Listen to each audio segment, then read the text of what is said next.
The Rakatan Infinite Empire is no doubt one of the most underrated and terrifying chapters the Star Wars galaxy has ever seen. At their peak, these guys controlled thousands of star systems, enslaved entire species, and built an empire so advanced that parts of it don't even make sense. But when you build that empire on the dark side of the Force, it's only a matter of time before it turns on you. In this video, we're exploring the rise and fall of one of the most powerful empires in galactic history. So sit back, grab a snack, and trust me, this is going to be very interesting. We're going back to around 36,000 BBY. The Jedi Order doesn't exist yet. The Sith as a philosophy aren't even a thing yet. The galaxy is essentially a dark room, and most of it has no idea what's out there. Deep inside the unknown regions, the part of the galaxy that even later Republic cartographers left blank and called Good Luck, there's a planet called Lehon, also known later as Rakata Prime, though at this point in history, nobody's naming anything yet. Lehon is a temperate tropical world, warm oceans, thick jungles, the kind of place that sounds like a vacation until you find out who lives there. It's surrounded by hyperspace anomalies and gravitational interference that makes navigation through the region a nightmare, which is exactly why nobody ever found it by accident. It was hidden in plain sight, and the species that called it home had no intention of being discovered. They were waiting to do the discovering themselves. The Rakata, that's who we're talking about. Physically, they're humanoid and bipedal. 2 arms, 2 legs, stand upright. They're smooth-skinned, amphibian, with long limbs and tall cone-shaped skulls. Their eyes protrude outward from the sides of their heads, which gives them this wide, predatory field of vision that makes them look permanently alert, permanently calculating. And they were cannibalistic. They ate fallen enemies as a matter of habit. They ate members of their own species. Prador Tulkar, one of their military commanders we have records of, killed and ate his own spies when they became inconvenient. That's just what a Predor did. The title Predor, by the way, is their version of a warlord general. And the way you became one tells you everything about how Rakatan society functioned. You didn't earn a Predor title through merit, seniority, or political alliance. You earned it by killing whoever currently held it. That was the system. You advanced by murdering your superior and taking their position. This created a society where everyone was simultaneously plotting upward and watching their back downward at all times forever. The species was split into 2 main castes, warriors and priests. The warrior class wore angular armor, carried shock lances, and were deeply suspicious of the priest caste, who they saw as wielding strange and incomprehensible powers. The priests, for their part, wore robes with electronic control devices on their forearms, spent their time deciphering ancient texts, and were equally wary of the warriors, who could simply stab them if they felt like it. These 2 groups never trusted each other, functioned in constant tension, and somehow ran an empire together for thousands of years. That tension, as we'll see, never went away, it just got worse. Now, every single one of them was Force sensitive. Every Rakata at birth had a natural connection to the Force, and they built their entire civilization around that fact. Their technology didn't only use the Force as a power source, the way a reactor uses fuel. Their machines were designed from the ground up to be operated through Force sensitivity. Their starships required it, their weapons ran on it, their factories were powered by it. If you couldn't touch the Force, you couldn't function in Rakatan society. The dark side was their preferred channel. They never had any interest in balance, light side philosophy, or anything resembling what the Jedi would later develop. They drew exclusively from dark side energy, aggression, fear, hatred, and fed that into their machines. They didn't view this as corruption, though. To them it was efficiency. You use what works, and for the Rakata, that worked extremely well.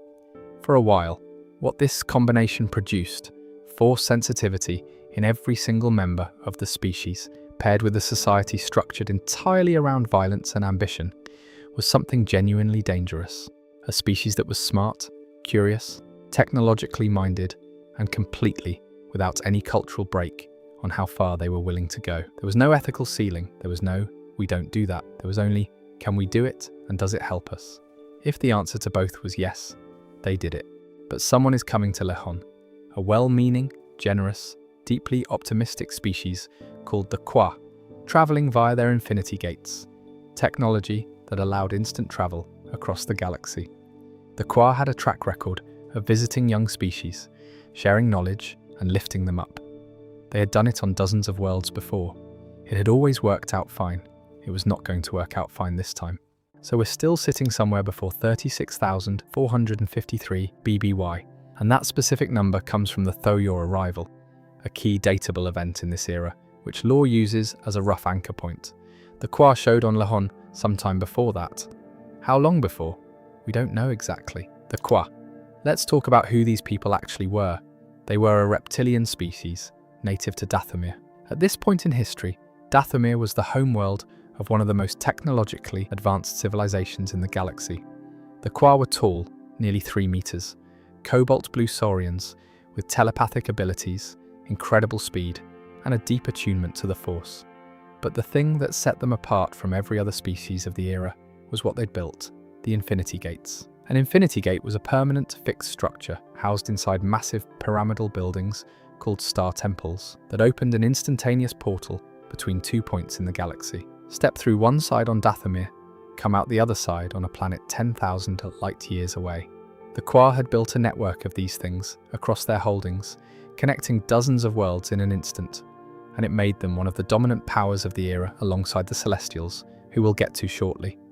The Kwa travelled, they observed, they made contact with primitive species, and when they felt a species was worth uplifting, they shared knowledge.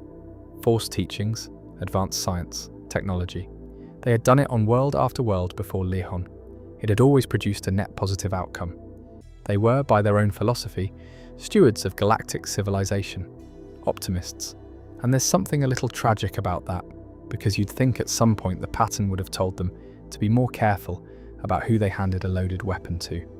They arrived on Lehon and found the Rakata, primitive by Kwa standards, but force-sensitive, every last one of them, which was unusual enough to catch the Kwa's attention. So they did what they always did. They introduced themselves. They began teaching. Force philosophy, the mechanics of the dark and the light, the importance of balance, advanced science and technology alongside the spiritual instruction. The Rakata absorbed everything they were given with impressive speed. What the Kwa didn't fully grasp, at least not fast enough, was that the Rakata weren't studying balance. They were studying everything the Kwa knew, cataloguing every piece of it, and evaluating which parts were useful for conquest. The Kwa taught balance. The Rakata took notes on the dark half and mentally filed the rest under irrelevant. One Kwa account describes the moment of realization bluntly. In all of our travels, never had we encountered a species that lived only to conquer and destroy. That line hits differently, knowing it came from people who had literally traveled the galaxy, teaching dozens of species. They'd seen a lot. The Rakata still shocked them. The Celestials, the most powerful entities in the galaxy at this period, ancient beings whose influence stretched across known space, also incorporated the Rakata into their hierarchy as a client race. A slave race, more honestly. The Celestials had several of these. The Kwa were one of them. The Gree were another. The Killiks, a third. These were species that operated under celestial authority, did their bidding, existed within their framework of galactic order. The Rakata were now clients of the Celestials and students of the Kwa simultaneously. They had two powerful patrons stacking knowledge and resources on top of a species that was, fundamentally, a predator looking for an opening. The Celestials were busy managing a galactic empire. The Kwa were busy being generous. Nobody was watching close enough. The Rakata watched the Infinity Gates and understood exactly what they represented. Still before 36,453 BBY, the Kwa have been on Lehon for a while now. The teaching phase is over. The Rakata have absorbed everything they were given, and they've been very quietly doing the math on all of it. And the math kept bringing them back to the same conclusion. The Infinity Gates were the only thing standing between them and the ability to conquer anything they wanted, anywhere in the galaxy, immediately. So they demanded them. The Kwa said no, and that was the last conversation between teacher and student. What happened next was the first war in this era of recorded history. The Rakata turned on their benefactors with everything the Kwa had given them: dark side force techniques, Kwa-derived technology, and a military culture that had been sharpening itself through internal assassinations for generations. The Kwa were powerful, advanced, telepathic. On paper they weren't helpless, but they hadn't built their civilization around war the way the Rakata had. The Kwa fought back on the Rakata's own homeworld. There was an Infinity Gate on Lehon. The Kwa had built it there when they first arrived, because that's how they travelled, and if the Rakata captured that gate intact, the war was over before it began. Instant galactic travel in Rakatan hands, before the Infinite Empire had even properly started, would have meant something so catastrophic it almost defies description. So, the Kwa made a choice. They sent warriors to Lehon and fought a holding action, buying time, absorbing casualties, dying in large numbers, while another group got to the gate and destroyed it.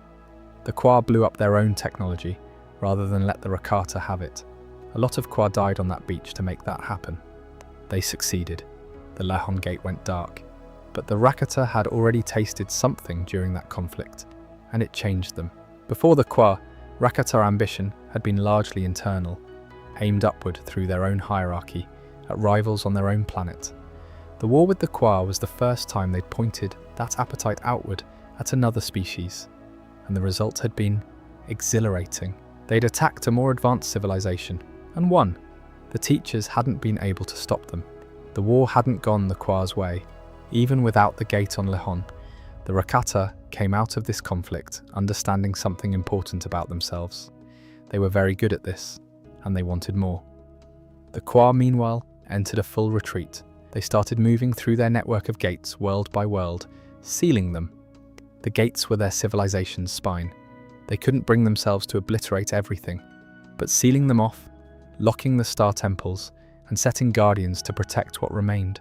The guardians they chose were giant woofer worms, massive, thick-hided creatures with surprising speed, bred specifically by the Kwa for this purpose and stationed at the temple entrances.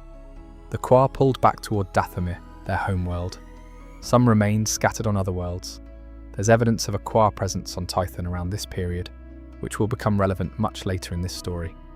But the civilization that had once connected dozens of worlds through instantaneous travel was now contracting, sealing itself off, hoping the Rakata would be satisfied with what they had. They were not satisfied.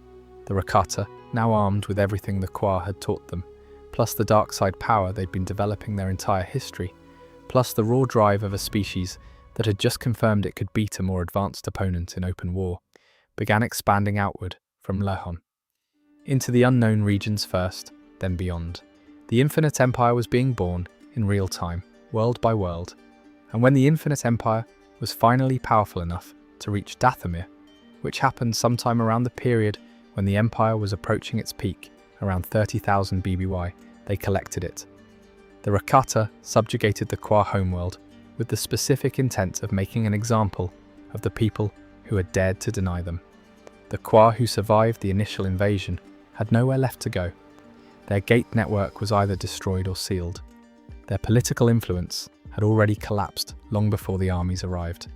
What remained of their civilization on Dathomir was crushed.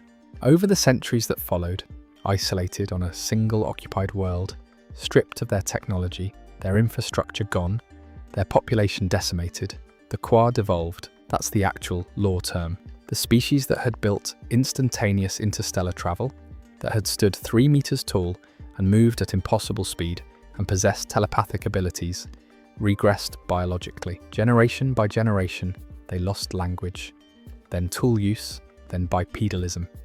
The descendants of the Kwa became the Kui, small, quadrupedal, semi-sentient blue lizards that roamed Dathomir's deserts in herds, barely distinguishable from animals. Simple creatures with thick hides and a faint, persistent instinct to protect the old star temples, even though they no longer had any idea why. The Night Sisters you see in the Clone Wars, living on Dathomir with those ancient pyramidal temples in the background that nobody can really explain. Those temples were the Kwa's star temples, and the strange lizard creatures wandering around nearby. Those are what's left of the species that built them. Tens of thousands of years of biological and cultural collapse, compressed into something that barely functions as a civilization anymore. Around 35,000 BBY, the Kwa are broken, the Rakata are moving, and now they turn their attention to the one power that has been sitting above them the entire time. The reason they were a client species in the first place. The Celestials are beings of astonishing power, who are credited with acts so large they barely register as things a civilization should be able to do. They built star systems, possibly star clusters, Centerpoint Station, the massive ancient megastructure in the Corellian system, is believed to be their work. The Corellian system itself, with its impossibly anomalous planetary orbits and chemical compositions that match no known model of natural stellar formation, is thought to have been assembled by them from pre-existing planets using devices buried in the ground. They engineered hyperspace anomalies. They moved planets around like children rearranging toys. Their physical appearance is unknown. What their civilization looked like internally is unknown. What they wanted, what they believed, what motivated them, all of it is unknown. What is known is the scale of what they built, and the fact that by around 100,000 BBY, they had gathered a collection of servant species around them. The Celestials sat at the top of a galactic hierarchy so vast and ancient that everyone below them barely understood what they were dealing with. The Rakata were one of those client species, and they hated it. They were wired for the exact opposite, and while the Kwa were their direct teachers and the first target of their aggression, the Celestials were always the real ceiling, the thing standing between the Rakata and being the top of the hierarchy. By around 35,000 BBY, the Rakata revolted. That's the accepted date. The Infinite Empire is considered to have been formally established right around this period, meaning the revolt against the Celestials and the outward expansion of the Empire happened more or less simultaneously. The exact details of how the revolt started, what the trigger was, whether there was a single moment or a gradual escalation, are lost. The best surviving account comes from the ancient grimoires of the Gree Enclave, which referred to the Celestials as the Ancient Masters and described the Rakata, calling them the Soul Hunters, as having unleashed two curses upon them. They named those curses the Grey Swallowing and the Faceless Mouths, and referred to the Rakata in the same texts as the Hollowers of Beings and the Eaters of Worlds. That's not how you describe a military conflict between two civilizations. The Celestials fought back, and they had tools the Rakata couldn't simply overpower in a straight contest. The most significant of these, and the piece of this story that's still physically present in the galaxy tens of thousands of years later, was the hyperspace barrier. The Celestials are believed to have engineered a chain of hyperspace anomalies that bisected the galaxy west of the deep core, a massive artificial disturbance that prevented hyperspace travel through it. The idea was to divide the galaxy in half, to contain the Rakata, who were operating out of the unknown regions in the west, and keep them from pushing freely into the eastern galaxy where the Celestials' main holdings were. It slowed the Rakata. It didn't stop them though. Sometime before 33,598 BBY, the Rakata broke through. How they managed it with force-based hyperdrives that could only target worlds with strong force signatures is part of what makes this era so fragmentary. The Celestials' network of client species collapsed one by one. The Rakata had already destroyed and broken the Kwa. Now they turned on the Gree, another advanced spacefaring species and celestial servants, and drove them all the way back to their home cluster, where they stayed. The Killiks, the third major client species, simply vanished from the galaxy entirely, their homeworld of Alderaan empty, and the Celestials themselves, they disappeared by around 30,000 BBY. What happened to them is the most tantalizing, unanswered question in this entire corner of Star Wars lore. We can only offer possibilities. They may have been trapped inside the galaxy by their own barrier and destroyed in the revolt. They may have escaped through the barrier to somewhere beyond the known galaxy. Or, and this one is the most interesting, they may have withdrawn into some dimension entirely beyond the physical, merging with the Force itself to guide galactic events from a position beyond reach. Darth Plagueis, who studied the Rakata extensively and passed that knowledge to Palpatine, mused that this last possibility was the most credible. That the Celestials didn't lose, they just left, deliberately. Whether that counts as winning or retreating probably depends on your definition. What we know for certain is that by the time the Celestials were gone, the Rakata were the uncontested top of the galactic hierarchy. Every species that had served the Celestials either crushed, scattered, or vanished. The entire framework of galactic power that had existed for hundreds of thousands of years was simply gone, replaced by the Rakata and their infinite empire. In 30,000 BBY, the Rakata build the thing that will define their civilization, power their conquests, and ultimately kill them, the Starforge. In the Lehon system, there's a star called Abo. The Starforge was built in orbit around Abo, positioned close enough to the star to draw directly from it. And that's the first thing to understand about what the Starforge actually was. It wasn't powered by fuel tanks or reactors or conventional energy sources. It fed on the star itself. It drew raw matter and stellar energy directly from Arbo, pulled it in, combined it with force energy, and converted it into anything the Rakata needed. Ships, droids, weapons, war hardware of every conceivable type, endlessly, without pause, without running out, because the star wasn't going anywhere. The slaves who built it came from across the Empire, Wookiees from Kashyyyk, humans from Coruscant and Corellia, Selkath from Manaan, Duros, Drawl, the Kumumga of Tatooine, and every one of them was forced labour in the construction of this structure. The workers were stripped of their identities. Slaves in the Infinite Empire weren't given names or numbers in a familiar sense. They were assigned letters of the Arabesh alphabet, tattooed on their bodies in various locations, in case they were dismembered and pieces needed to be identified. That's the level of systematic dehumanization, or desentientization, that went into building this thing. The completed station was enormous. Capital ships could pass through the gaps between its three massive fins, which extended downward toward the star below to draw matter directly from it. The central structure was spherical, with the fins radiating outward and downward like the roots of something feeding. Visually, it looked like it was drinking from the star. Functionally, it was. And it could produce, again endlessly, an entire empire's worth of warships and battle droids without meaningful resource limitation, because the fuel source was a star, and the star wasn't going to run out on any timeline that mattered. On the technical side, that's an engineering achievement, so staggering it makes the Death Star look like a defense contractor's weekend project. The Death Star needed kyber crystals, manufacturing infrastructure, a decade of construction, millions of workers. The Starforge needed a star and the dark side. That's it. The output to resource ratio is practically incomprehensible, and it maintained itself. Built-in automated repair systems meant that when the Rakata Empire eventually collapsed and the Starforge sat idle for tens of thousands of years with no crew, no operators, no maintenance schedule, it just kept repairing itself. When Revan found it roughly 26,000 years later, it still worked. The star maps the Rakata had placed across their conquered worlds, also self-repairing, same technology. When the Rakata destroyed them during the collapse, the maps slowly, over millennia, rebuilt themselves. The Rakata built things that were essentially unkillable by neglect. The Starforge was powered by the dark side of the Force. That part everyone knew when they built it.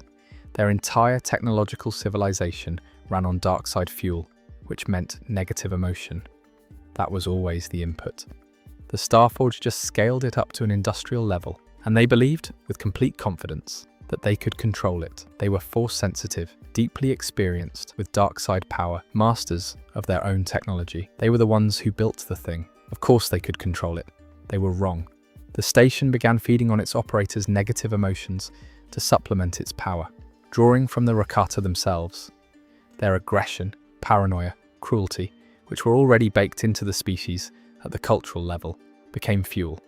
And the Starforge, which the lore describes as a semi-living entity, started amplifying those traits back into the Rakata to generate more of what it needed. Now the Rakata are pushing outward into the galaxy with the one technology that makes the Infinite Empire possible in the first place, the force-powered hyperdrive, the invention that, in a very literal sense, is responsible for every hyperspace jump that happens in Star Wars. Every single one. Let's talk about what this technology actually was, because the mechanics of it are one of the most fascinating and creepy details in all of Rakatan lore.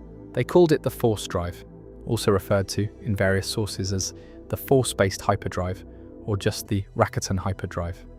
The ships that ran on it were called skip ships, and on the surface, the concept sounds almost elegant, a hyperdrive powered by the Force. They'd built their entire technological civilization on Force energy, so building a starship drive that ran on the same principle made perfect sense. Point the Force at a destination, jump there. Except it didn't work like that. The Force drive couldn't target arbitrary coordinates. It couldn't be programmed with a destination, consulted a nav computer, plotted a route. It operated purely by sensing Force signatures. It would lock onto worlds that were rich in the Force, brimming with life, radiating Force energy strongly enough for the drive to perceive them across interstellar distances, and then it would take the ship there. That was the complete list of destinations available to a Rakatan vessel, worlds that glowed brightly enough in the Force to be detected. If a world had a weak Force signature, sparse life, minimal sentient population, the drive literally couldn't see it. It didn't exist as a navigable destination. The Rakatan hyperdrive was of no use for traveling between arbitrary points in real space. It didn't work that way. Rather, it honed in on the signature of worlds strong in the Force. Ones brimming with life, in other words. That's the whole system. The galaxy's first hyperdrive was essentially a life detector that you could also jump through. Navigate by finding the pulse of living planets and steering toward the loudest one. Now the part that most explanations gloss over. The Force drives were installed in Rakatan warships, and inside each of those ships were dedicated rooms, dedicated slave rooms. Entire sections of the vessel built around containment racks. Each rack held a series of what the lore describes as tomb-like shells, isolation pods where slaves were restrained face down, hooked up to electrodes, turned into living batteries. They were subjected to intense sustained pain. The dark side energy produced by that suffering was extracted, channeled through focusing crystals, and fed directly into the Force drive engines. The ship jumped on the screaming. The law is explicit that due to the inefficiency of the system, a single long-distance jump could burn through hundreds, or even thousands, of slaves. So the Rakata didn't only need slaves for labor, they needed them constantly, in massive ongoing supply, as literal fuel for their ships. Every time the fleet moved, it consumed lives. Go somewhere, take slaves, use some of the slaves to power the ships that go somewhere else and take more slaves. Self-perpetuating, self-scaling. As long as the Empire kept expanding, the fuel supply kept growing. The moment expansion stopped, you had a problem. Now, fast forward to 25,200 BBY, the fall of the Infinite Empire. The Empire collapses, and the slaves, the freed species of hundreds of worlds, are left with something their masters had tried very hard to keep from them. The knowledge that faster-than-light travel was possible. The Rakata had been deliberately careful to keep Force-sensitive slaves away from their technology. People started figuring things out. After the collapse, the Corellians got to work, spent roughly 200 years reverse engineering what they could understand of the Rakatan drive without the Force component. They had to strip out the Force dependency entirely and rebuild the underlying physics from scratch. What they ended up with was the modern hyperdrive, or an early version of it, that could navigate to arbitrary coordinates without requiring a Force signature at the destination. The Duros did the same thing independently, developing what they called hyperspace cannons, using their own understanding of the principle. By around 25,053 BBY, the technology was mature enough that core world civilizations could expand outward, establish hyperspace trade routes, and form the political alliances that became the Galactic Republic, the Old Republic, the entire framework of galactic civilization that the Jedi serve and the Sith want to destroy. Founded in 25,053, built on a technology that was directly reverse engineered from Rakatan slave ship engines. The hyperdrive that the Millennium Falcon uses. The hyperdrive that every X-Wing, every Star Destroyer, every freighter and explorer and smuggler's vessel uses. All of it traces back to tomb-like shells and electrodes and slaves screaming in the dark of a Rakatan skip ship. That's the foundation. And nobody in the Republic era, nobody in the Imperial era, nobody walking around in the galaxy of the films had any idea where their hyperdrive came from, or what it cost the people who were used to fuel its prototype. The Rakata expansion itself was relentless. World after world, the same pattern. A fleet materializes in orbit, and before the locals have any real chance to organize a response, it's already over. The Starforge is pumping out warships on a scale that made traditional military production look like a cottage industry. The fleet was self-replenishing. Every battle the Rakata won, they emerged with as many ships as they started with, sometimes more. There was no attrition in the traditional sense. The only thing limiting them was time. The Wookiees of Kashyyyk fell. The Noghri of Honoghr fell. The Selkath of Manaan, the amphibious species who held the secrets of KOTOR, the galaxy's most powerful healing agent, enslaved. Even the Kumunga of Tatooine, a civilization we know almost nothing about today, were conquered and eventually scattered so completely that their descendants, became the Tusken Raiders and the Jawas, two completely different cultures born from the wreckage of one. And then there's Korriban. This one's worth slowing down on.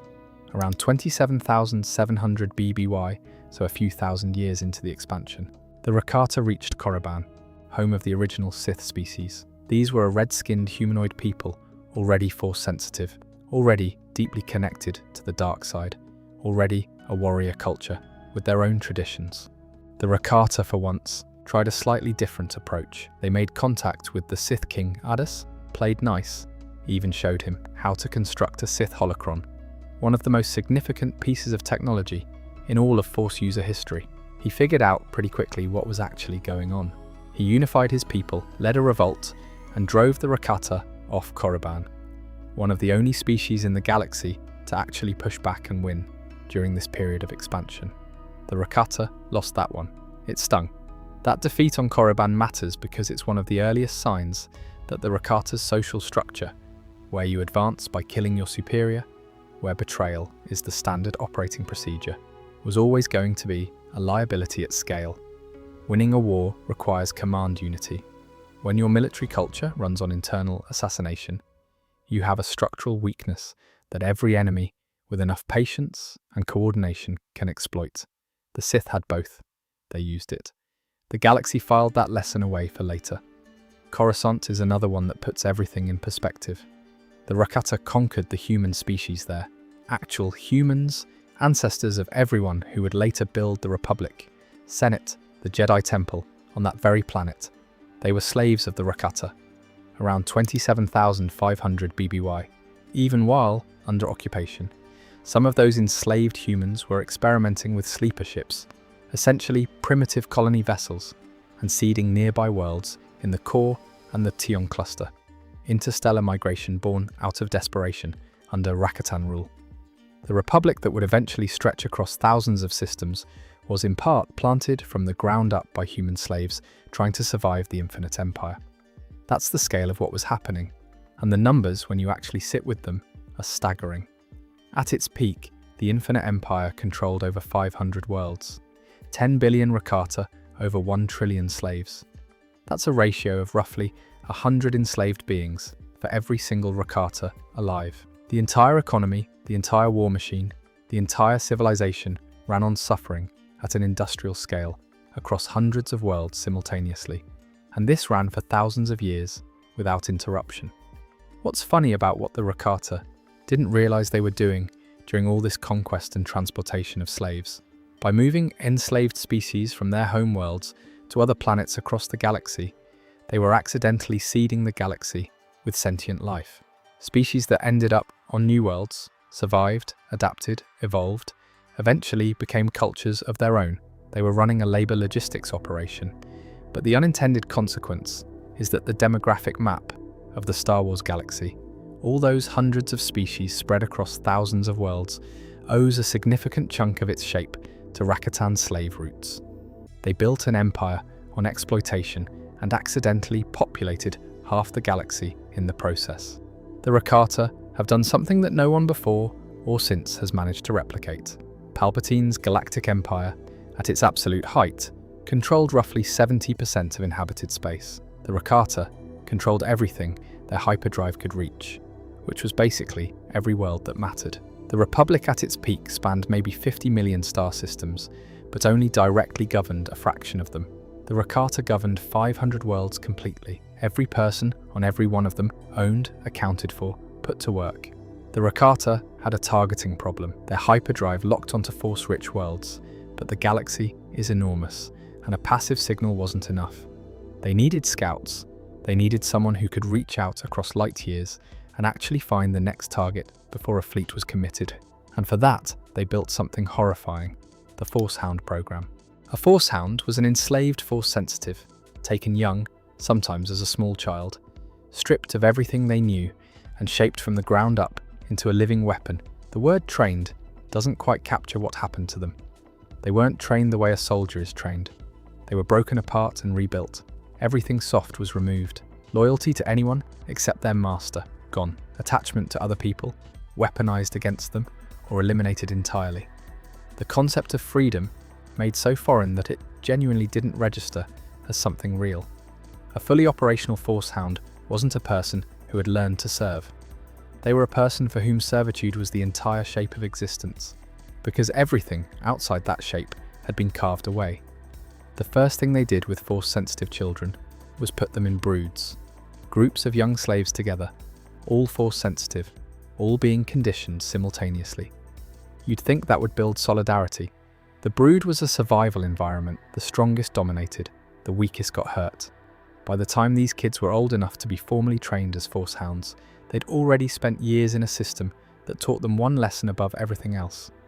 The only relationship that matters is power over someone else. When you grew up in a brood, you didn't form bonds. You formed contingencies. Except sometimes you did form bonds. We actually have a specific documented case of this from the dawn of the Jedi comics. A human male slave named Zesh, arguably the most well-documented Force Hound in all of Rakatan history. Zesh grew up in a brood and formed a genuine friendship with another slave named Trill. They made a blood oath to protect each other. In a world without anything else, that bond was everything. So naturally, his Tulkar eventually forced them to fight each other for his amusement.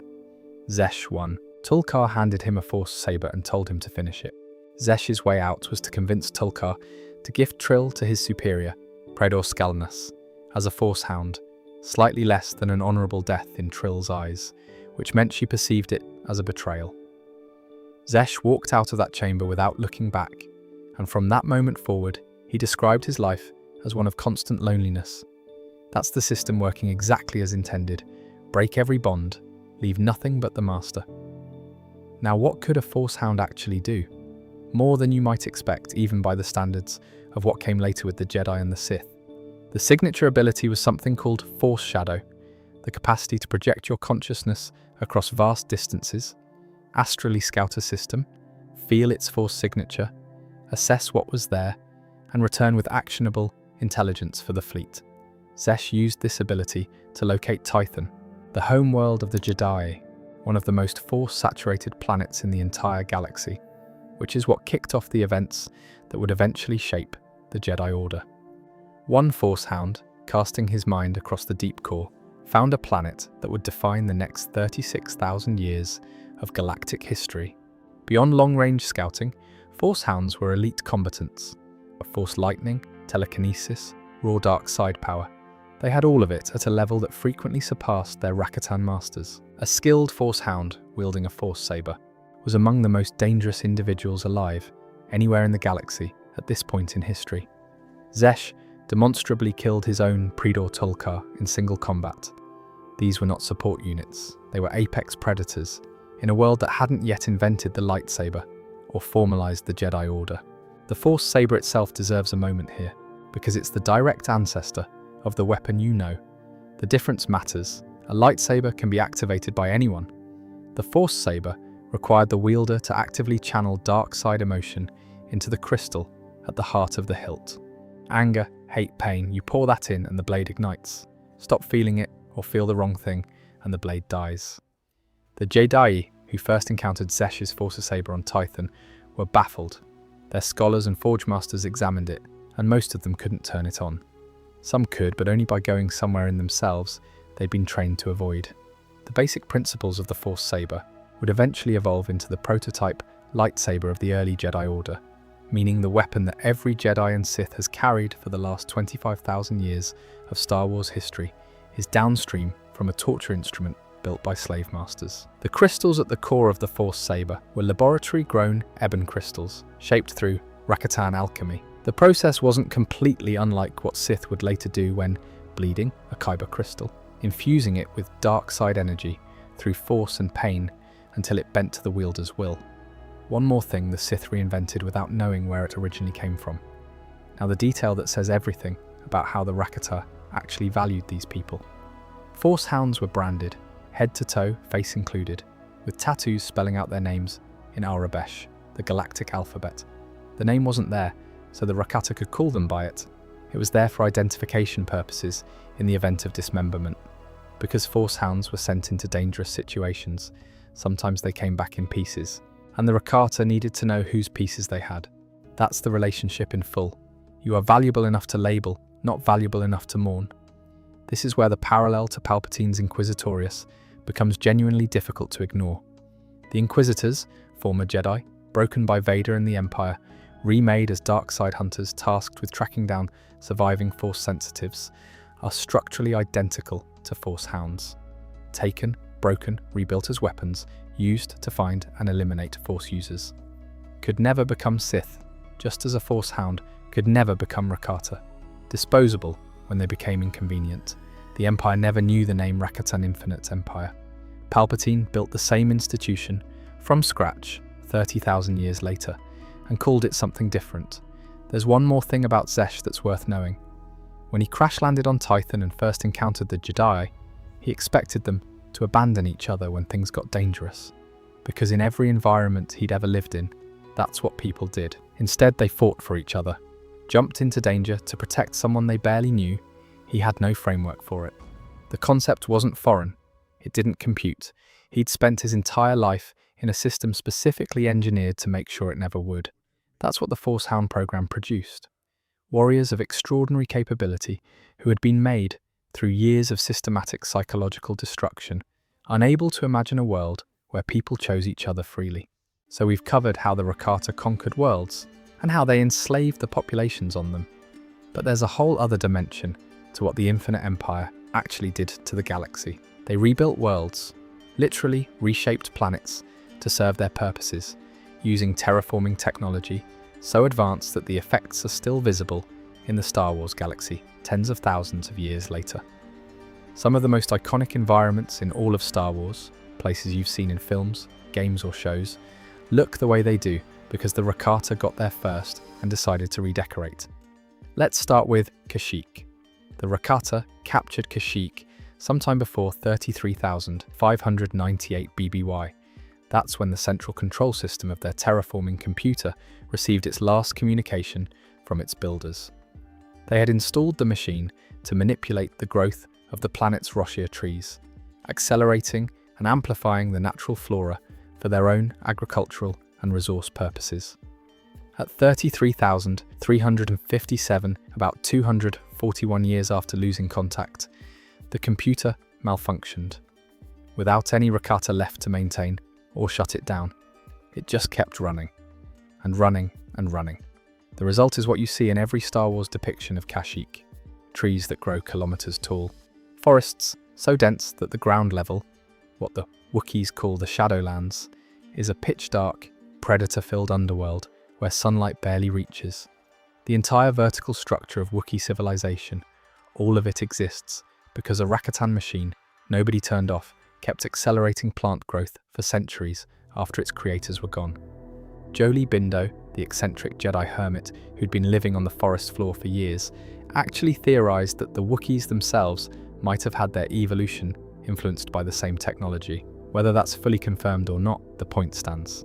The planet that defines Wookiee civilization, the reason they live in the trees, the reason their culture is structured vertically, the reason the ground is a death zone, all of that traces back to a Rakatan terraforming project that was abandoned. Now turn to Tatooine. Tatooine was not always a desert. Before the Rakata arrived, it was a world with vast oceans, a thriving ecosystem, and a civilization called the Kumumga living on it. The Rakata conquered the Kumumga, enslaved them, and when they were done with the planet, or when the Kumumga gave them enough trouble, they bombarded it from orbit. They turned the oceans to glass and sand. The atmosphere changed, the climate changed, and what had been a living world became the desert wasteland that Luke Skywalker grows up on 35,000 years later. The ancestors of the Tusken Raiders and the Jawas, two completely separate cultures by the time of the films, are the scattered, devolved remnants of the Kumumga, who survived the bombardment and adapted over thousands of years to a planet their conquerors had deliberately destroyed. Then we have Belsavis, which is its own category entirely. You've heard about that as a prison world already in the context of the stasis vaults and the World Razor, but the physical transformation of that planet is worth focusing on separately.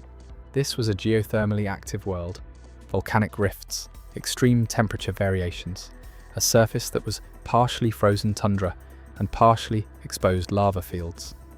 The Rakata converted the stable zones between those geothermal rifts into layered prison complexes, building deep into the planet's crust.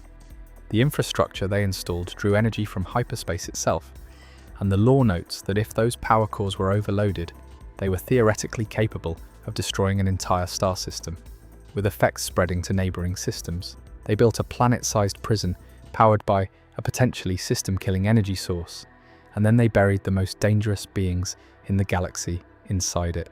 The Rakata's approach to risk management was make the containment more dangerous than the thing you're containing. There's also the matter of what the Rakata did on Magito. It's a small detail, but worth mentioning.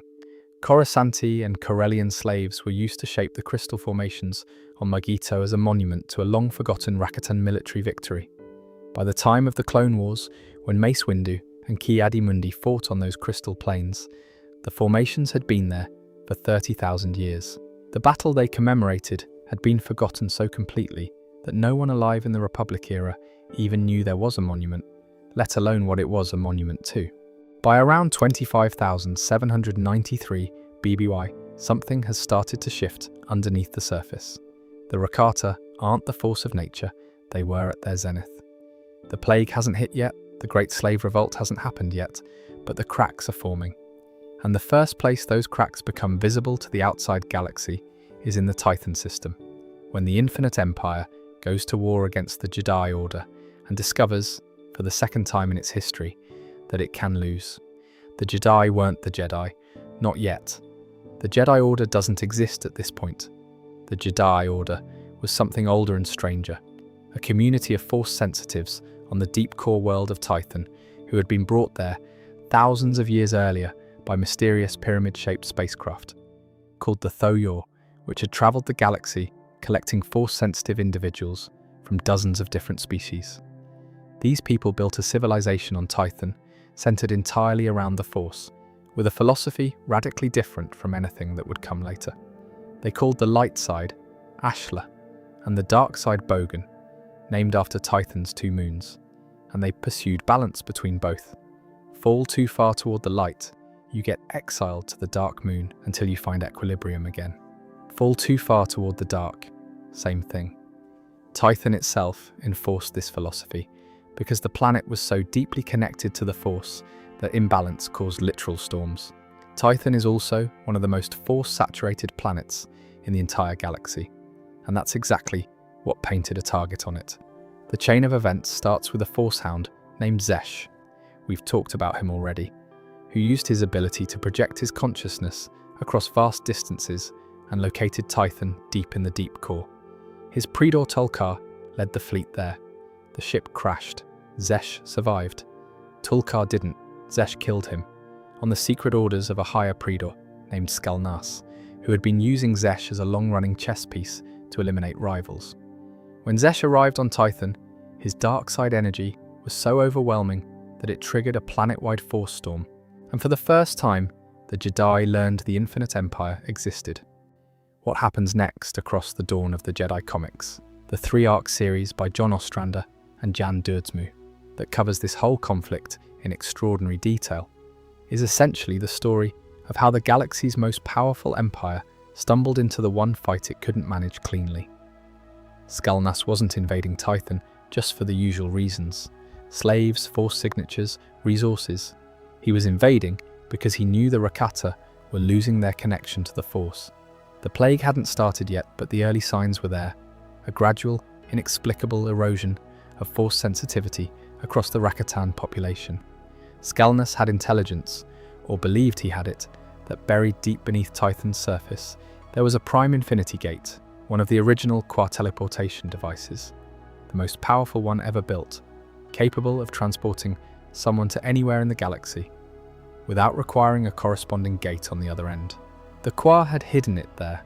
Skalnas wanted it because he believed it would give him the power to reverse the Rakata's Force decline, and not incidentally, make him the most powerful Predor in the Empire while he was at it. So the invasion of Titan was personal and political in a way that most Rakatan conquests weren't.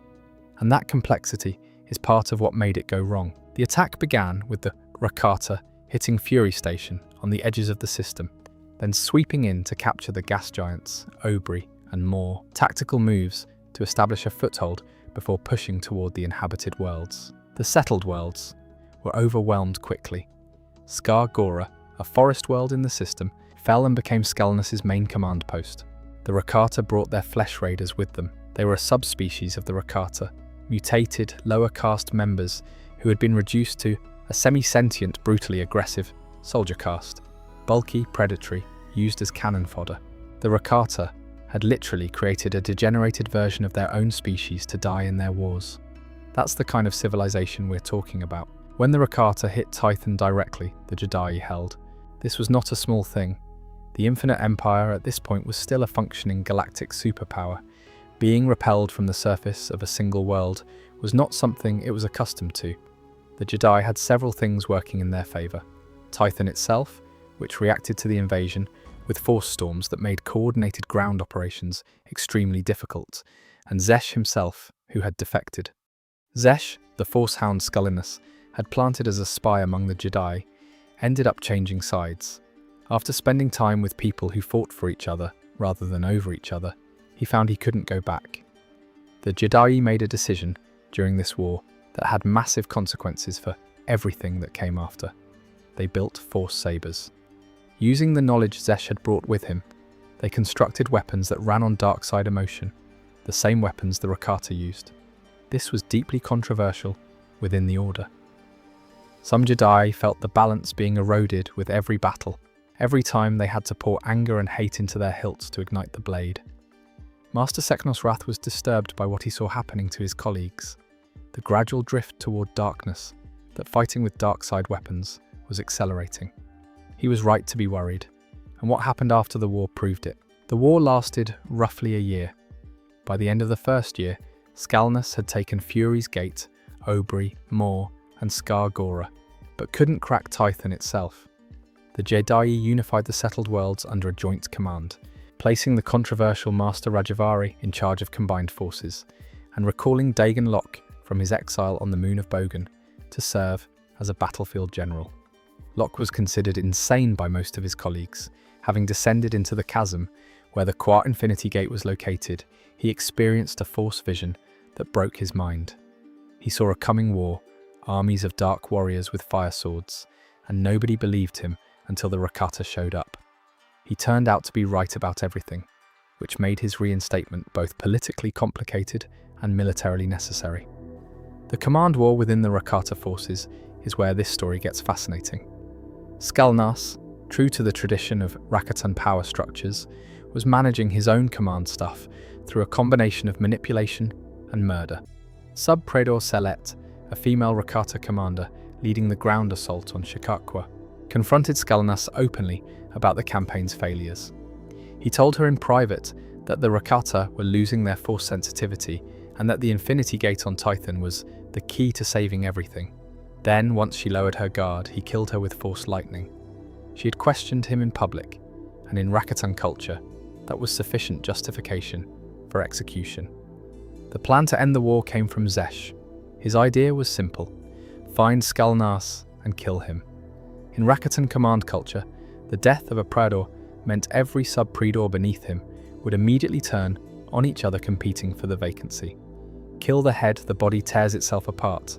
Zesh located Skelnas' base on Skar Gora using his Force Shadow abilities, and the Jedi launched their assault. Skelnas reached the chasm and descended into it with Zesh, reaching the Prime Infinity Gate at the bottom.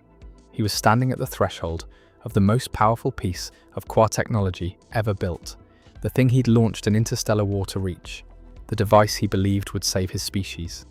And then Zesh, the slave he'd programmed, used, manipulated, and turned into a weapon, killed him. The body fell into the remnants of the gate as the Thoyor, those ancient pyramid ships that had brought the Jedi to Titan millennia ago and turned out to also be weapons of extraordinary power, opened fire on the Rakatan fleet. Tasha Rio, a Jedi journeyer who had been blinded by Skelnas' force attack, sacrificed herself by leaping into a pit of force energy to activate the Thoyor, which destroyed the Infinity Gate and obliterated most of the Rakatan ships above. The moment the sub-Praedors felt Skelnas die through the Force, exactly as Zesh predicted. They stopped fighting the Jedi and started fighting each other. The remaining fleet turned on itself. The settled world's ships cleaned up what was left. The war was over. The Jedi won, militarily, decisively. But the cost was enormous. The Force sabers had pushed the entire Order toward the dark side, and that drift didn't stop when the fighting did. In the years following the war, the Jedi fractured along exactly the fault line the weapons had opened. Those who believed the dark side was too dangerous to continue using, and those, like Dagon Locke, who argued that balance meant embracing both sides fully, and the Force sabers were simply the natural extension of that philosophy. That argument became a civil war. That civil war became the Force Wars, and the Force Wars eventually produced the Jedi Order. So the Rakata came to Tython to conquer the Jedi, were defeated, and left behind conditions that caused them to destroy themselves and rebuild as something new. The civilization that would spend the next 25,000 years opposing the Sith, training Anakin Skywalker, standing vigil over the galaxy. It exists in the form it does because the Infinite Empire showed and lost. Even in defeat, the Rakata reshaped everything they touched. One last thing worth noting, the flesh raiders they brought and abandoned on Tython didn't leave when the fleet did. They stayed on the planet for the next 25,000 years, evolving in isolation into the tribal predators that the Jedi encountered when they returned to Tython during the Cold War. Remnants of the invasion still there, with no idea what they were remnants of. The Rakata's footprint on Tython went all the way to the founding of the Jedi Order and the wildlife ecology of the planet that Order called home. That's how deep this goes. Around 25,200 BBY, the Infinite Empire has been the dominant power in this galaxy for roughly 10,000 years. 500 worlds, 10 billion Rakata, 1 trillion slaves. The Starforge still orbiting Abo, still running, still producing. From the outside, looking at it cold on a map, this thing still looks unbeatable. But it's already rotting from within. The Starforge has been feeding the Rakata's darkness back at them for millennia, amplifying every paranoid impulse and violent tendency baked into their culture. Internal civil conflicts between Praetors have been escalating for centuries. The Jedi campaign at Tython, back around 25,793 BBY, was the first time a Rakatan military force actually failed. The cracks are visible if you know where to look. The Infinite Empire is not the monolith it appears to be. It's a structure under sustained internal pressure, held together by momentum and fear. And then the plague hits. Nobody knows who created it. That's the first thing to say, and the most important, because the mystery of the plague is actually a huge part of what makes it such a devastating piece of lore. What we know is this: a disease appeared in the Infinite Empire. It spread rapidly, and it killed Rakata, only Rakata, no other species. Not the enslaved humans of Coruscant, not the Wookiees of Kashyyyk, not the Selkath of Manaan, not the Sith of Korriban. Not a single non-Rakata organism was affected. The disease moved through Rakatan populations exclusively, targeting their biology with a specificity that no natural pathogen should have been able to achieve. That specificity is exactly what has led every serious scholar of this period to the same conclusion. This was engineered. This was not a natural outbreak. Something, some species, some individual, some group with access to Rakatan biological knowledge designed a pathogen that could identify and kill its target based on species. In a civilization that had been enslaving Force-sensitive beings for thousands of years, placing them in machines that read their biology at a cellular level to extract dark side energy, the knowledge required to engineer something like this absolutely existed. The Rakata had performed enough biological experimentation on enslaved populations, breeding species, altering genetics, using bodies as living fuel cells, that some of that knowledge, in some form, had filtered down to the people they were doing it to. The leading theory, broadly accepted by pre-Republic scholars, including Dr. Innsmouth Bowen, is that a slave species did it. That after thousands of years of systematic torture, erasure, and exploitation, someone figured out how to hit back at the one vulnerability the Rakata had never thought to protect: their own biology. It's the ultimate act of revenge from people who had been stripped of everything: their history, their names, their freedom, their children, and had nothing left to use as a weapon except the knowledge the Rakata had accidentally given them through proximity. Why is there no proof? Because the Rakata destroyed all records of who their slave populations were before conquest. Every history, every cultural artifact, every record of a slave species pre-Rakata existence was wiped. The Rakata ran the most comprehensive information erasure program in galactic history on every world they conquered. When the Empire finally collapsed and the freed species turned around to look for evidence of who had created the plague, there was nothing to find. The perpetrators, if they were a single species, if it was a coordinated effort, if it was one scientist working alone, were buried under millennia of deliberate historical destruction. The cover was already there before the secret existed. The disease mutated. The initial outbreak killed millions of Rakata outright. That alone was catastrophic. The Empire had roughly 10 billion warriors spread across 500 worlds, and even at that scale, losing millions in a rapid outbreak creates military and administrative holes that can't easily be filled. But the deaths were survivable as an imperial problem. Empires absorb casualties, they adapt.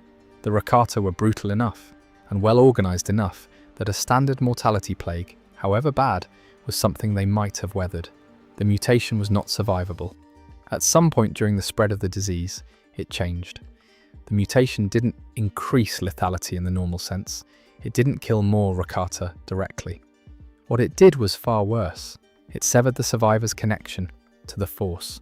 The Force was the operating system for their entire civilization. Their ships ran on it. Their weapons used it. The Starforge needed it. Their navigation technology required it. Their slave management systems depended on Force-sensitive operators. Every piece of technology the Infinite Empire ran on was Force-dependent, because every piece of technology they had ever built was designed around the assumption that every Rakata could touch the Force. That assumption had been completely reliable for their entire history. There had never been a Force-blind Rakata. Now there were millions of them, and more every day. The Rakatan scientists, who tried to understand what was happening to their people, were completely unable to diagnose the source of their failing sensitivity. They came up with hypothesis after hypothesis. The Starforge's corruption, some consequence of their dark side overuse, a consequence of the plague itself that they couldn't pin down biologically. None of it led anywhere useful. The law is explicit that all of their speculative theories proved incorrect. They were watching their connection to the Force disappear in real time and couldn't stop it and couldn't explain it. For a species that had built its entire identity, its entire technological civilization, and its entire sense of cosmic superiority around universal Force sensitivity, losing that ability while being unable to understand why was psychologically as devastating as the physical deaths.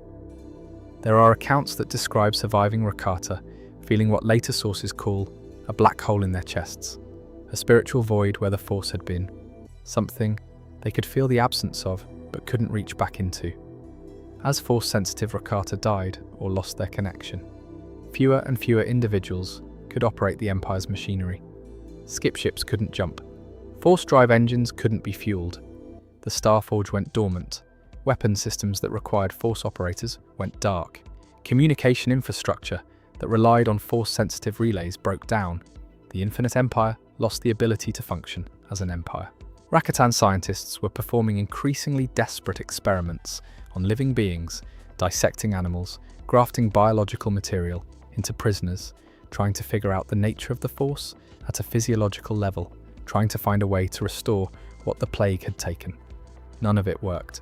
The research continued long after the Empire had already effectively collapsed, carried on by the priest caste survivors who would eventually become the elder tribe on Lehon, still trying to reconnect with the Force thousands of years later when Revan arrived. There's an irony there, so sharp it almost seems intentional. The Rakata spent their entire imperial history erasing the individuality of others, and they were brought down at least in part by the fact that they themselves lacked sufficient biological diversity to resist a single engineered disease. They had made the galaxy uniform for their convenience. Their own uniformity killed them. By the time the plague had run its course, The Rakata were a fraction of their former numbers. The survivors were force-blind, stranded on a crumbling empire. They could no longer operate, surrounded by 1 trillion slaves who were just beginning to realize that the gods they'd been terrified of for 10,000 years had suddenly become mortal. The slaves were paying attention. And what happens next is what happens when 1 trillion people who have nothing left to lose realize their masters have just lost everything. So the plague has done its work. Every tool that made a Rakatan warrior 10 times more dangerous than a warrior of any other species has become dead weight, and 1 trillion slaves across 500 worlds, spread over the entire known galaxy, watched it all happen in real time.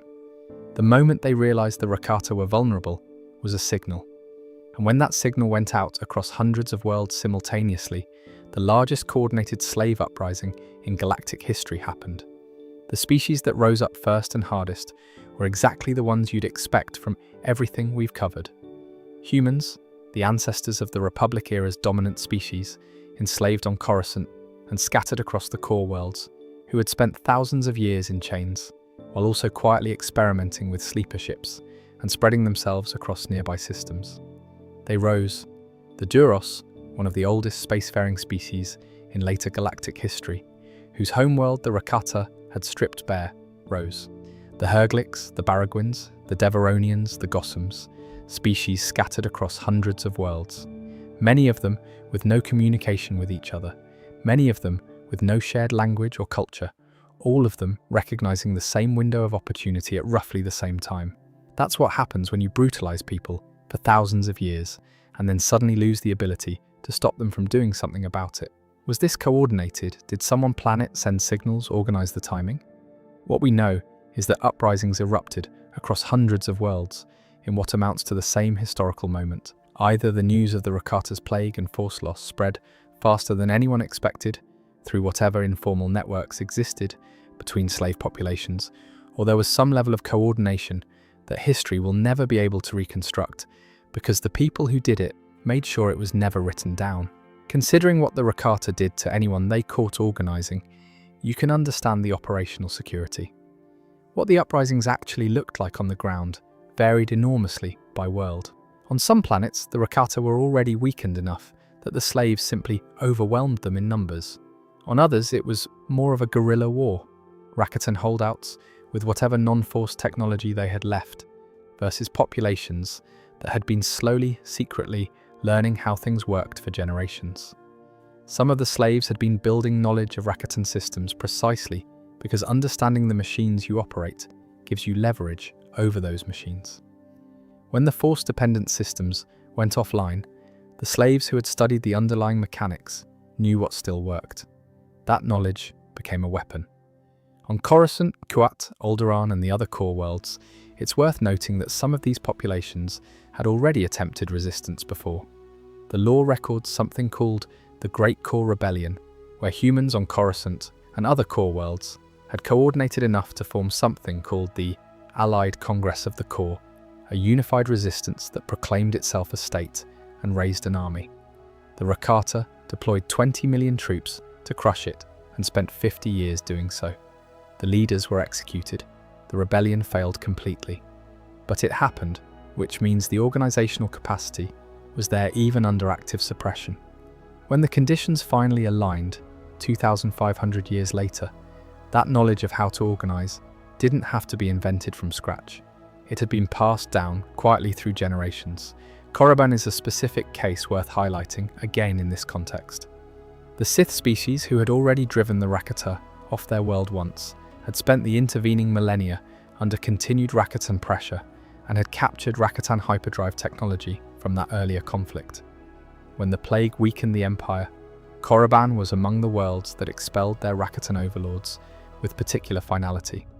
The devastation of the invasion, all those years ago, had already turned Korriban into a wasteland, driving most of the Sith species to relocate to the more hospitable forested world of Ziost. But Korriban remained their sacred tomb world, spiritually significant in a way that made Rakatan presence on it a specific and ongoing wound. When the Empire fell, that wound got settled. The freed species went through every world they reclaimed and systematically destroyed everything that recorded the Rakata's existence. Databases wiped, installations demolished, Rakatan temples torn down or left to ruin without maintenance. The star maps that the Rakata had placed on conquered worlds as monuments to their dominion, many of them damaged, some destroyed entirely, which is why the ones Revan found 25,000 years later were only partially restored, even after millennia of self-repair. The records the Rakata had kept of their own history, their language archives, their technical documentation, gone. These freed peoples did not want future generations to know the Rakata had existed. By 25,100 BBY, just a century after the collapse date, some Rakatan stragglers were still clinging to positions in the Tion cluster, and the human populations there were actually able to access Rakatan force-sensitive technology through those last holdouts. That's how the Tion cluster got its early advantage in spacefaring technology. They were essentially picking over the bones of a dying empire, while the Rakata still had a pulse. Within another generation or two, even those remnants were gone, absorbed or destroyed as the freed worlds consolidated their independence. The speed of it all is staggering when you line up the numbers. The Infinite Empire lasted roughly 10,000 years, a civilization that had never, in its history, faced a threat it couldn't suppress with overwhelming force. Once the conditions for collapse arrived, the whole structure disintegrated in what amounts to, historically speaking, a single moment. 10,000 years of dominance, gone in decades. The machinery was always more fragile than it looked. The Starforge sat in orbit above Lehon, silent and inert. Through all of this, the greatest weapon and manufacturing platform ever built in galactic history, untouched because nobody could get to it, and the Rakata who built it no longer had the connection to operate it. It would stay there for the next 22,000 years, waiting. Within a few centuries of the collapse, the core worlds, freed from Rakatan control, populated in part by the descendants of slaves who had been scattered and mixed by millennia of forced transport, began to form what would become the Galactic Republic. The Republic was officially founded with the signing of the Galactic Constitution, with Coruscant as its capital. The planet where human slaves had watched Rakatan warships in the sky for thousands of years became the center of a new civilization, built on the idea of collective governance and shared law. The road from Rakatan's slave world to galactic capital took about 150 years. The people who built the Republic weren't distant descendants of those slaves. They were practically their grandchildren. The Infinite Empire is over. 25,200 BBY, official collapse. The most powerful civilization the galaxy had ever produced, destroyed by the accumulated weight of every decision its founders made when they chose to build everything on suffering. So the Empire is gone, the slaves are free, the galaxy is rebuilding around the wreckage of everything the Rakata built and left behind. And somewhere in the unknown regions, on a tropical archipelago world that almost no one in the known galaxy has ever heard of, the survivors of history's greatest civilization are doing something completely unprecedented for them. They're losing. To each other, to themselves, to time. This is the last chapter, and it goes in 4 directions at once. So let's follow all of them. The first thing the surviving Rakata did when they retreated to Lehon was make one final calculated decision. They destroyed every record they had of their homeworld's location. The coordinates to their home were purged, the star charts were gone, and then they activated the Disruptor Field, a planetary defense system originally built to protect the Starforge, and pointed it outward. Any ship that stumbled into the system would have its navigation and communication systems disabled, and with no way to call for help or correct course, it would crash. Their home became a trap for the unwary, and over the following millennia, it became a technological graveyard. Tropical islands littered with the wrecks of ships from dozens of different species who drifted too close to something that wasn't on any map and never came back. But the thing about a species whose entire social structure was built on betrayal and murder as a promotion mechanism, they couldn't stop doing it, even when there was nobody left to conquer. The civil war that erupted on Lehon after the retreat was between the warrior caste and the priest caste. And by the time it burned itself out, it had done to Lehon what Rakatan fleets had done to so many other worlds. The great cities, the ones that had been the capital of a galaxy-spanning empire, were reduced to jungle ruins. The planet's geography was physically altered. Its landmasses broken and reshaped by weapons the Rakata turned on their own home. What had been a sophisticated, urban world became a scattered tropical archipelago, the ruins of civilization swallowed by vegetation. The technology that built them forgotten by the people whose grandparents had wielded it. The majority of the Rakata fled underground, and down there, over generations, they forgot. They forgot their own history, forgot how their technology worked, forgot what they had been. The most powerful species in galactic history devolved into tribal primitives who couldn't operate the machines their ancestors had built, cowering beneath a planet that used to be the center of the known galaxy. Only one group held on to the knowledge. The descendants of the priest caste, who would eventually be called the Elders, remained on the surface, sheltered in their ancient compound, guarding the lore of their civilization like a wound they couldn't bring themselves to dress. They knew what the Rakata had been. They knew what the Starforge was, still hanging in orbit above them, inoperable and silent. And they had a goal. In their quiet, diminishing way, they wanted to destroy it, to finally close the chapter on everything their species had done, to burn the last monument to the Infinite Empire, and achieve something their ancestors never could, an ending that wasn't violence for its own sake. The problem was that the Temple of the Ancients, the structure that controlled the disruptor field and provided access to the Starforge, required the Force to enter, and the Rakata had no Force sensitivity left. They were locked out of their own legacy, the instrument of their greatest crime, orbiting their world, completely out of reach, for 22,000 years. Meanwhile, the galaxy had moved on so completely that the Rakata had been erased from it. The republic that would define galactic civilization for the next 25,000 years was born on the bones of an empire its founders had no name for. By the time of the High Republic era, by the time of the prequel trilogy, by the time of Luke Skywalker, no one in the known galaxy knows the Rakata existed. The erasure the freed slave species performed was total. The Infinite Empire became, in the scholarly terminology of the few historians who noticed the anomalies, fringe science at best, artifacts that didn't fit any known civilization, star maps on 5 worlds that pointed to a location no one could place, ruins on Kashyyyk's forest floor that researchers noted resembled no known architectural tradition. The dots were there, nobody connected them. Back on Lehon, the warrior caste descendants eventually emerged from underground and called themselves the Black Rakata. Their leader, known simply as the One, operated from a position of absolute tribal dominance. The old Rakatan way, just smaller and meaner, and with no empire to show for it. The Elders and the Black Rakata were in an effectively permanent Cold War, the former trapped in their compound, the latter surrounding it. 2 castes of the same dying species, still fighting, still incapable of doing anything else, on a world that nobody in the galaxy knew existed. And then, in 3959 BBY, approximately 21,241 years after the fall of the Infinite Empire, 2 Jedi came to Lehon. Darth Revan and Darth Malak had been following the star maps, the self-repairing Rakatan monuments, placed on conquered worlds 25,000 years earlier, now restored enough to point toward a destination.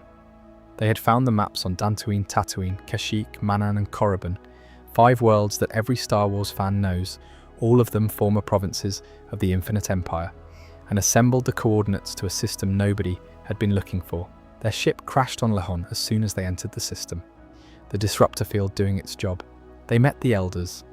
Revan, at this point already deep into the dark side, following his encounter with the Sith Emperor in the unknown regions, told the Elders exactly what they wanted to hear. He would destroy the Starforge, he promised. The Elders, desperate after 21,000 years of being locked out of their own history, believed him and granted him access to the Temple of the Ancients. Revan lied. He entered the temple, deactivated the disruptor field, gained access to the Starforge, and took it. He had no intention of destroying it. He built a Sith armada with it and launched the Jedi Civil War. And the Elders, helpless, could do nothing but watch as the Starforge was turned on the galaxy one more time by someone who had promised to end it. They had waited 21,000 years for a savior and got a repeat of history instead. The Rakata had always had their greatest works used against them or twisted into new atrocities. Here it happened again, from beyond the grave. Revan returned 3 years later. Different. Captured by the Jedi, his memory wiped and replaced by the Jedi Council as a wartime measure. The amnesiac Revan had spent the Jedi Civil War rediscovering himself while working for the Republic against his own former empire. By 3956 BBY, with the war still grinding on under his former apprentice Malak, he arrived back on Lehon, this time redeemed, this time genuinely willing to help. The elders presented him with a task. The Black Rakata had taken one of their own captive. Free the prisoner, regain their trust, earn access to the temple. Revan killed the one and scattered the Black Rakata.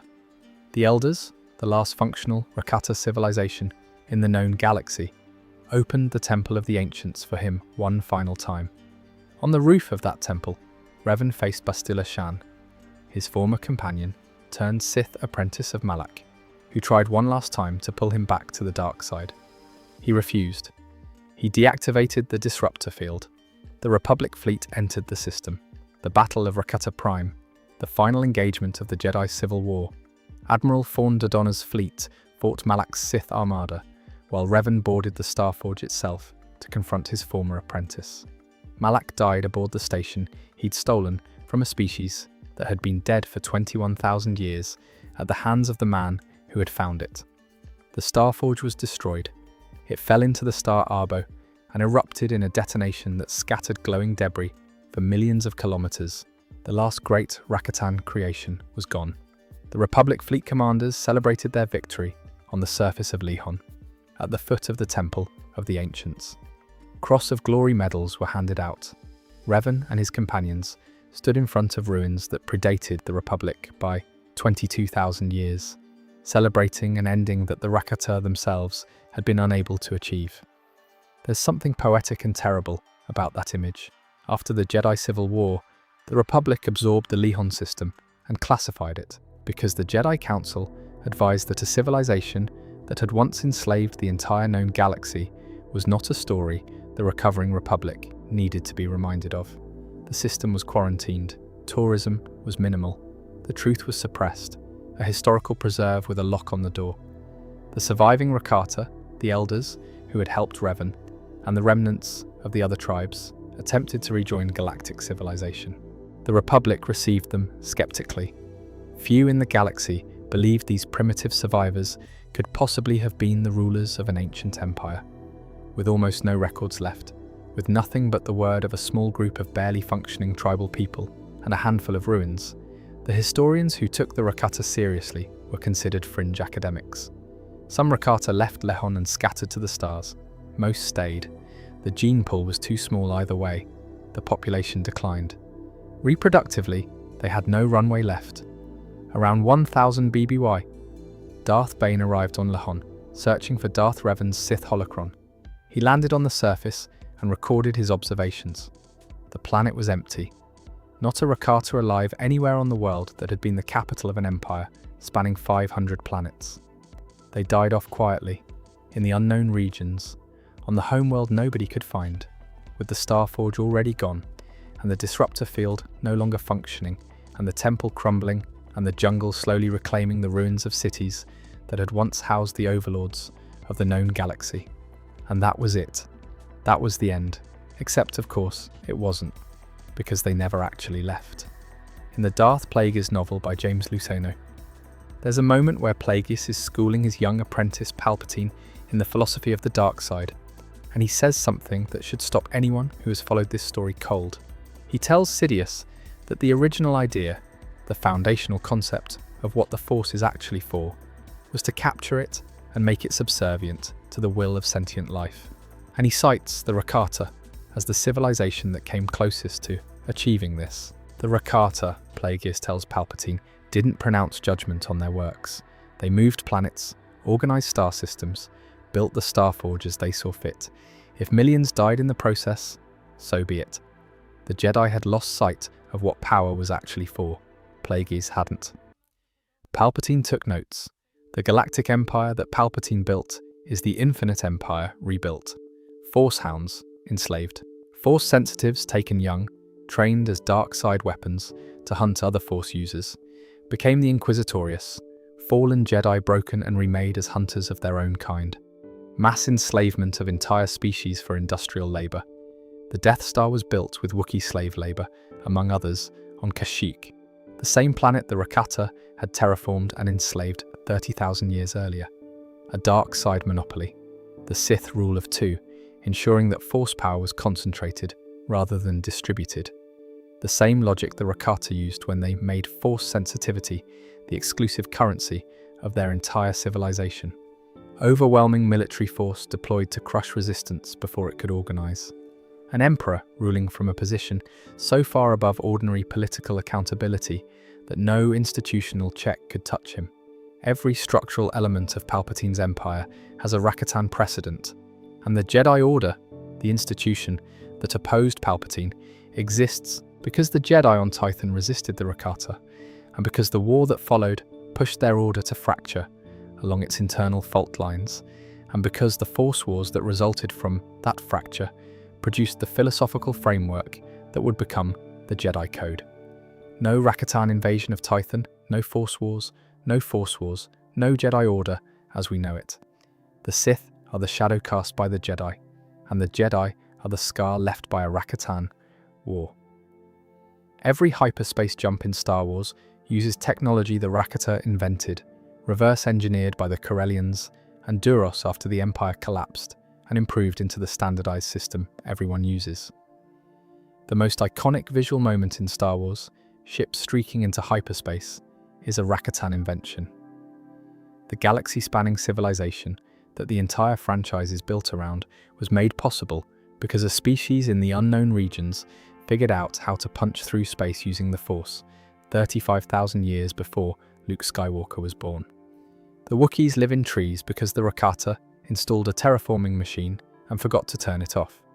The Selkath controlled the KOTOR supply because the Rakata enslaved them on Manaan. The Twi'leks and Zabraks exist because the Rakata built a machine to manufacture slave species. The galaxy's demographic distribution across hundreds of worlds traces back to Rakatan slave logistics. The dark side nexus on Korriban, that's partly a product of everything that happened there. Centuries of Rakatan occupation layered over an already volatile Force environment. The Sith that Revan and Malak, and eventually Palpatine, draw from is spiritually downstream from what the Rakata did to that planet. Corellia is another one that's worth noting. The Corellians, in later centuries, became some of the best pilots and smugglers and shipbuilders in the galaxy. They're famous for reverse engineering and improving Rakatan hyperdrive technology into the standardized system that everyone uses. Han Solo's Millennium Falcon running the Kessel Run, that lineage traces back to Corellians studying Rakatan wreckage after the Empire collapsed.